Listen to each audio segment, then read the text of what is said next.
Welcome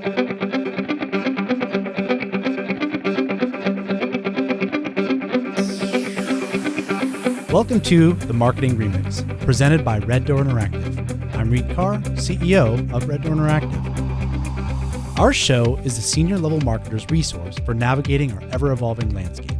In each episode, in about 20 minutes, experts from different marketing disciplines representing different buyer touchpoints tackle one important marketing topic.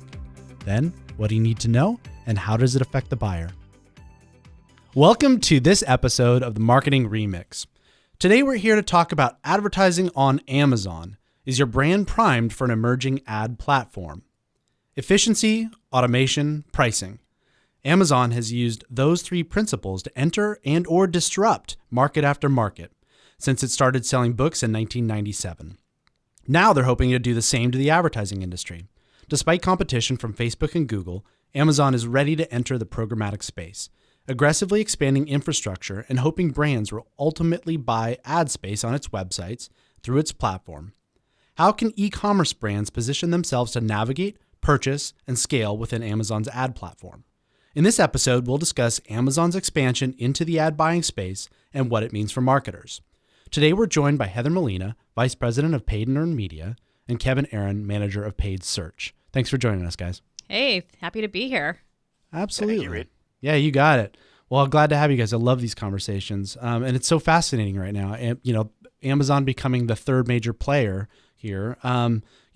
Let's talk about that and just level set here. What's going on? I mean, what's Amazon doing and how are they positioning themselves to be competitive in this space in the first place? Well, what aren't they doing? That's I true. mean, it's Should have known. Yeah, it's been an exciting past couple years seeing what they've emerged forward with and just seeing how much easier it is to navigate the platform and not have to use their team. It's really turning into more self-service focused. And it's what you're seeing is brands and agencies who partner with all those e-commerce brands really starting to have a say in how that platform starts to evolve. And Amazon's being very aggressive, obviously, about going after those ad dollars that have been being thrown at Google and Facebook. And, it's been exciting to see how they've become more friendly for brands to actually jump into from a self-service perspective, which Kevin has, experience with because you touch the self-service pieces of Amazon.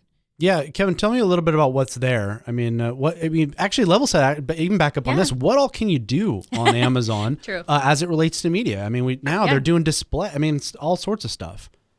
Yeah, and that's actually really the exciting part is, they're scaling and they're scaling quickly as Google is scaling their e-commerce to battle Amazon. Amazon seems to be waging the war on the ad space world. So, they've had Amazon marketing services for a while. And to Heather's point, that has become much more automated to the point where you can literally just tell them what you're selling and let them pick the keywords and run with it.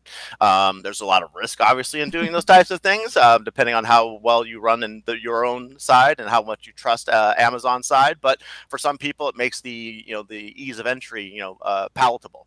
But they've also got now the Amazon advertising platform, which is, like you said, the display, the programmatic side. They've got desktop and mobile display ads, mobile banner ads, video ads. They've got the whole gamut now. And while they don't have the breadth of network as say a Google and some of these other ones, they do have some very unique offerings, IMBD, and of course all their own Amazon websites and spots. So IMDb, really you're talking about movies, right? I mean, all sorts of content.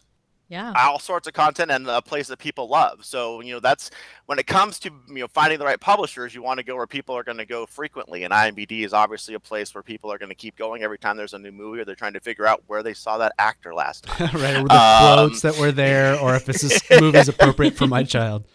Exactly. So they've got the scalability. I mean, it's infancy in compared to what we're talking about from the other sides, from Google and other more mature networks. But Amazon's, just like you said, their knowledge, their learnings that they've gotten from everything they've done on the e-commerce side, they're applying a lot of those things. So we'll see them scale a lot quicker than most others that did getting to this point.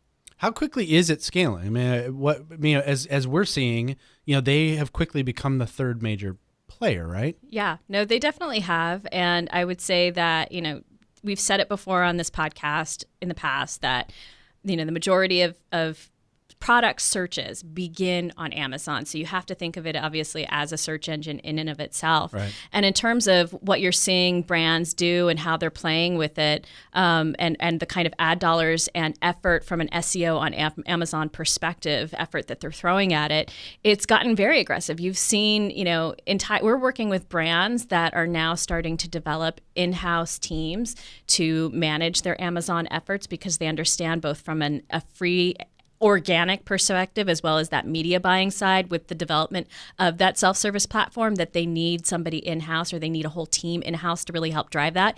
You've seen agencies like Red Door develop programs to really help brands get their foot, established within Amazon and utilizing best practices and understanding how to use that self-serve platform and building up that performance history. And I would say that what you've seen from, traditional best practices around SEO and paid media on Google, you're seeing that in Amazon, but they have the added benefit of knowing if people are going to search for a product, they're going to come here first. How are the rules different between? So they're very similar, right? And now it's search component, but how are they different? So I would say the one thing that really, stands out in my mind with Amazon is knowing that when you are optimizing a product page, obviously it's going to affect the cost of what you're paying from a paid media or a paid search perspective within Amazon, the bid that you're actually going to end up paying. But when you take the time to actually optimize a landing page on Amazon, they're seeing that in real time. They're adjusting their algorithm and where you're ranking in real time. Whereas with Google, when you make a change on your website, it does take a little bit of time. They're going to crawl the page pretty much, within the day, but then it's going to take a while for you to actually move up from an organic perspective and see that benefit from a paid media perspective and the cost per click that you're paying. With Amazon, it's pretty much immediate. So that's the difference between when you're thinking about if you're a brand with products to sell and you're thinking about what kinds of energy and effort and resources do I need to be utilizing, you need to be paying attention to Amazon ongoing. It's not something you can set and forget from a paid media perspective or from an organic perspective, because we know that organic piece, that optimization of the actual landing page, feeds into the paid media and it's instantaneous. And so you always have to be paying attention to it. It's more immediate. And so you're able to test and, do things much quicker on Amazon. It also feels more direct in the It sense is. Like, indirect Google then to your site, whereas Amazon. It's Right. within the Amazon ecosystem. Everything on Amazon goes to Amazon. You don't leave. So that's a primary difference in how the advertising behaves. Another factor, when you're talking about ad rank and where your ads are going to show, Google loves click-through rate, right? Because like you're saying, Google gets paid on the click. Amazon, they're making money on what you sell, so they care about revenue. So when you're looking and thinking about what's performing better on which side, those are the biases of each platform. Amazon wants the money. Not that Google doesn't. Google understands when you make money, you spend more, but on its daily income sheet, they don't care what you sell. They don't make a nickel off that. Right. They want to know how many clicks they drove. So that's something to always keep in mind and think about how they're incentivizing what you're doing. One of the things I thought was interesting that it seems to be this way, and I certainly am curious about it, is Amazon takes into account what you're spending in media and the whole ecosystem, not just what you're selling, your inventory, stuff like that, but everything you're doing on Amazon. They're trying to say they don't favor big spenders, the same thing that Google has said. Now Heather's already laughing. The same thing that Google has said for a decade or more. But we live in the real world, and I mean, who wouldn't look at the people that spend the best? Now, to the same token, what Heather was saying about having good experiences, having good landing pages, the biggest spender that has a terrible experience is not going to win at the end of the day, because that puts a bad look on either the brand. However, the mediocre one that does spend big will have a bit of an advantage, but it is trying to level set. The algorithms, the AI involved, always do try to take into account the things that every company and every agency should be able to impact. But your dollar spend, I mean, come on, let's just be honest, that matters no matter what. Right. And also to add to that, the review aspect and the customer satisfaction is huge in helping you, efficiently as a, maybe not a big spender of a brand, if you're not one of those big spenders, you need to be paying attention to the customer service aspect. That feeds into that algorithm, the reviews, the number of stars you're getting, the number of positive feedback, that all helps Amazon say, hey, this is an established and really good product that people like. We're going to serve it up more, on top of the fact that they are spending or willing to spend a specific amount on, on the actual click to actually to get that click into the product. And then also they've taken the time to actually optimize and provide the user all this information on that landing page. So it's looking at that combination of things. But yeah, it's there's so many things involved, and it's overwhelming for brands to even understand where to start. And other than just I think there's this misconception, as Kevin alluded to, that you just throw money at it and magic will happen.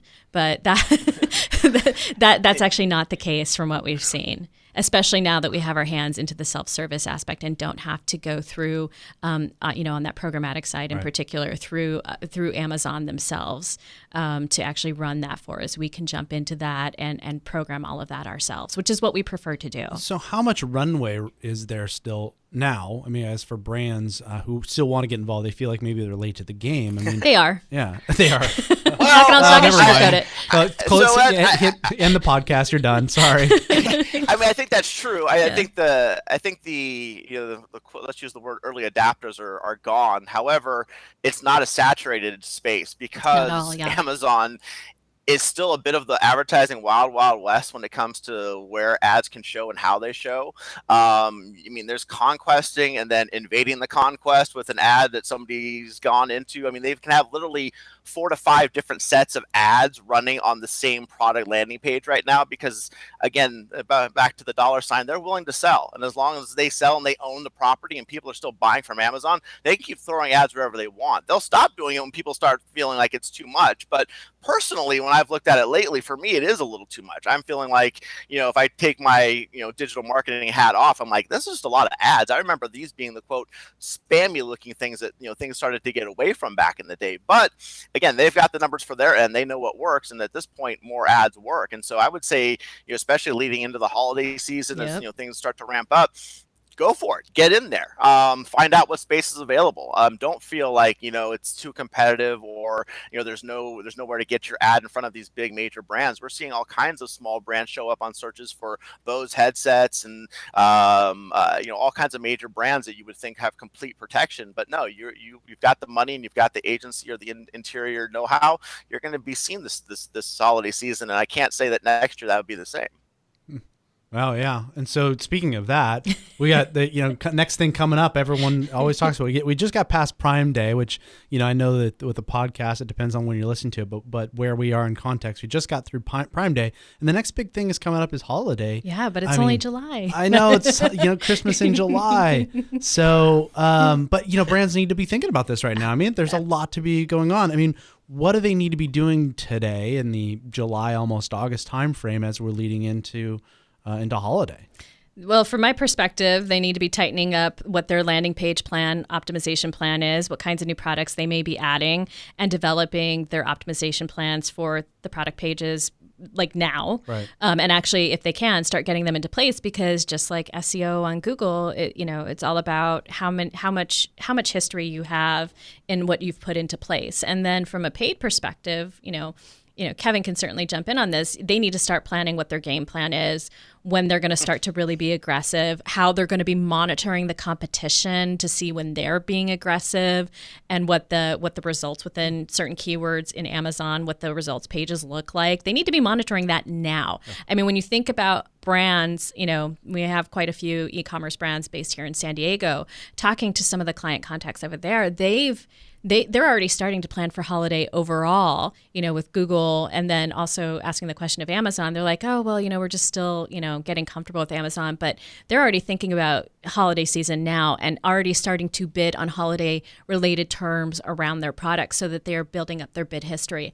And that's something that, people should start doing now, even on Amazon, and thinking about, the different keyword iterations around holiday and headphones and stocking stuff for headphones and stuff like that. They should be thinking about, do I need to be bidding on this, and how do I optimize on my landing page for it so that come, late October, boom, they have a performance history established. I don't know, Kevin, if you... Yeah, well, I would just want to peel off that thing about the idea of building up bid history and performance history. I mean, people, I don't know as they always realize that there's something to that there's value to having a track record. And I think people get that in concept as a business or a brand, but as it relates to actual Google and Amazon and algorithms, there's some value to it.